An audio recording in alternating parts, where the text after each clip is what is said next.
releasing this video for people who are coming on board the boat for the first time, not been on before, to give them the basics so they can enjoy their day or their weekend that they're going to spend on board. So I'm going to cover things like safety, first and foremost, practical things like flushing the toilet, and then some of the more interesting things like dealing with the sails. Okay, first things first, safety. Let's start with life jackets.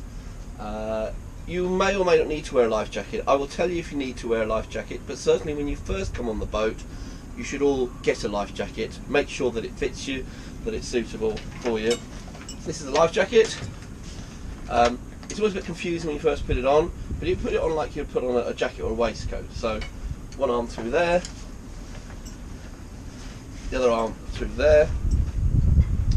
And then these clips can also be confusing, but fundamentally you push that through there, and so it sits like that.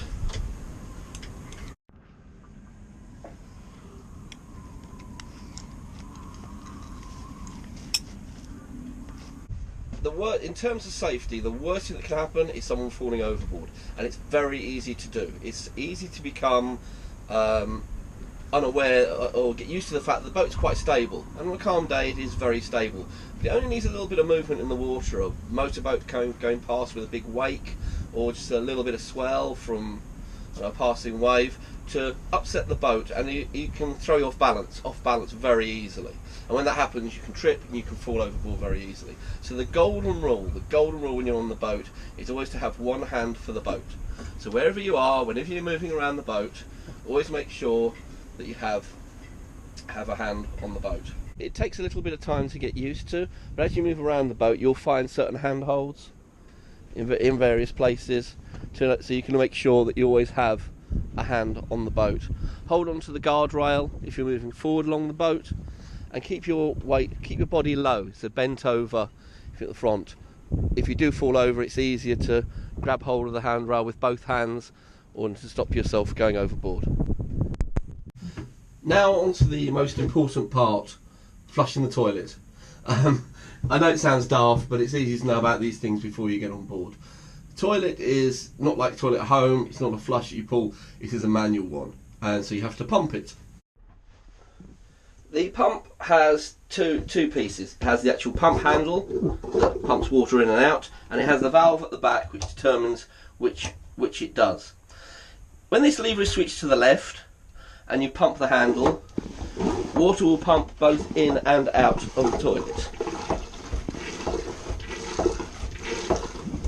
And then when you flick it to the right and pump, it just flushes out. So the idea is, obviously, you put the lever to the left, you pump away, when you finish, you pump away as you need, and then when you've finished, flick it to the right, pump and empty it. Always leave it with the lever pushed over to the right. That ensures that no water is then coming into the boat. Make sure you give it plenty of flushes. Remember, it has to go all the way out through the system and clear everything out into the sea. One of the most important tasks as a member of the crew is to be able to make a cup of tea. In order to do that, you need to light the stove. There are 3 knobs on the front of the oven. The left-hand one operates the oven itself, and the right 2 knobs operate the large and smaller ring. If you're boiling the kettle, do it on the larger ring, so the left hand of those 2 knobs. If you just turn the knob, nothing happens. It's a safety feature. In order to make the gas come out, you need to push it in and then turn it. So if you push it in, turn it a quarter turn to the anti-clockwise, and then light it. Keep the button pushed in. It has a thermocouple on it, so if you accidentally put it on, turn it on, then and let go of the button, it will cut out, so we don't have gas in the thing. So just hold it in for a few seconds, and then let the button out, and there's your oven lit. In order to turn the heat down, you keep turning it anti-clockwise, so the maximum temperature is actually from off to a quarter turn anti-clockwise, and then when you finish, just turn it clockwise so that the little mark is upright on it. So we have on the boat, we have cleats, which we have these warps attached to, and then we also have cleats on the dock, and the objective obviously is to tie the two together. So usually you have a loop in one end of the cleat, which we'll put in the warp rather, which we'll put around the cleat, and then we tie the other end to the cleat on the dock. Now when you first attach the cleat, you don't want to tie it off, because if you tie it off and the boat's still moving, it'll snatch, which puts a hell of a load on it. You've got a 10-ton boat here moving along. So the first thing you want to do is just take a turn around the cleat. And the way we always do that is, we come on, if the rope's coming from there, you come on to the back of the cleat. Never to the front. Come on around the back, and you do a figure of 8, like that, and just do that. Now once you've done that, it doesn't take much strain on this end of the line to really lock that off and make sure that that's secure. So you can sit like that, and you can, but it also allows you, if you ease that off, it allows the boat to move off as it needs to. But as I say, if you pull that rope, this will lock very easily. Once the boat's stationary, pull it on the slack and continue with a few more, couple more figure 8s, like that. And then just finish with a turn, turning it over, like that, a locking turn, and then pull that tight.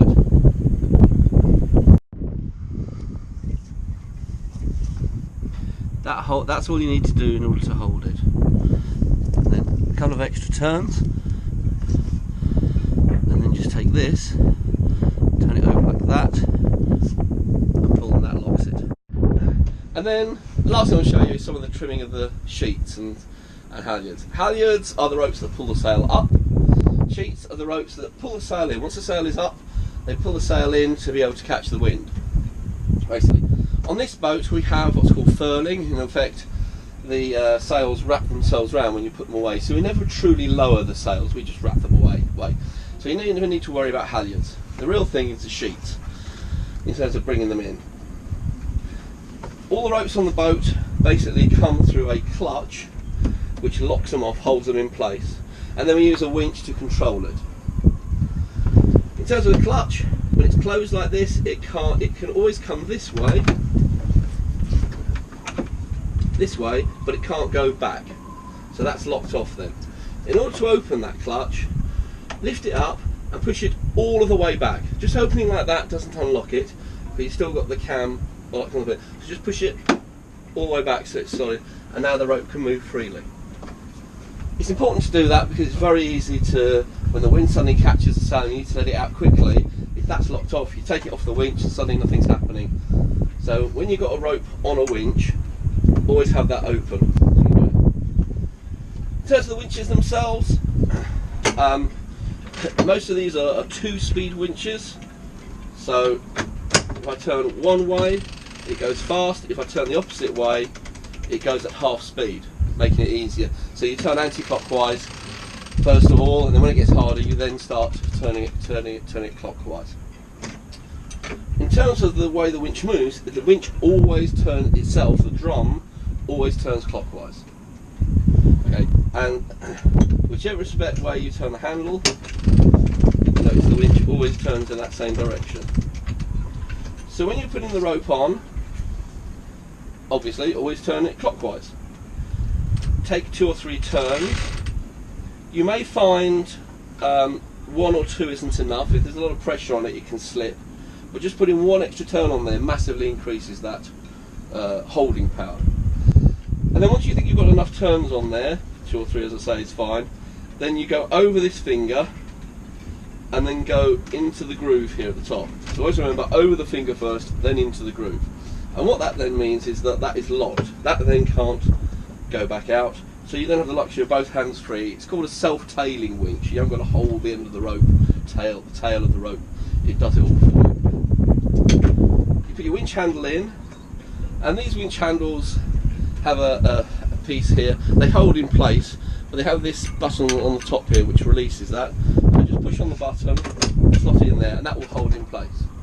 Similarly, when you remove the handle, push on the button, and it lifts out. So put the handle in, and then just winch until you or I decide that there's enough on there. And you can leave it like that. That then gives you full control. If you need to take it off the winch, you take it off the groove to let sail out. You may, if you want to change to another rope, I need to change to another rope, before you take it off the winch, lock off that clutch. And then the rope, then you can take it off the winch and nothing will happen to it. But don't take it off the winch until that is closed. But while it's on the winch, you can leave it like that with the clutch open. When you do let the rope out, if there's not much strain on it, so there's not much wind, or I'm lowering a sail, like I have a spinnaker for example, then it's quite fine to just take it off down to a couple of turns and just ease it out with your hands. If it's windy though, and it's still one of the big sail, then you need to be careful, because if you take it off too quickly, it can pull, your hand can get pulled into the winch, which isn't good. So just take it off the thing. If need be, keep your hand, you put your hand on the winch here, just put your hand, just keeps the pressure on there, just really keeps it locked in place, and then just ease it out, and then it's all under control. The winch on the port side, on the other side, is a bigger winch. It's very similar. The main difference is that it's electric. You can put a winch handle in the top, or you can just press the button, which is a lot easier. Again, same principle, you go round the winch, over the finger and into the groove for all the ropes. And that's about it for now, but I hope you enjoy your day sailing.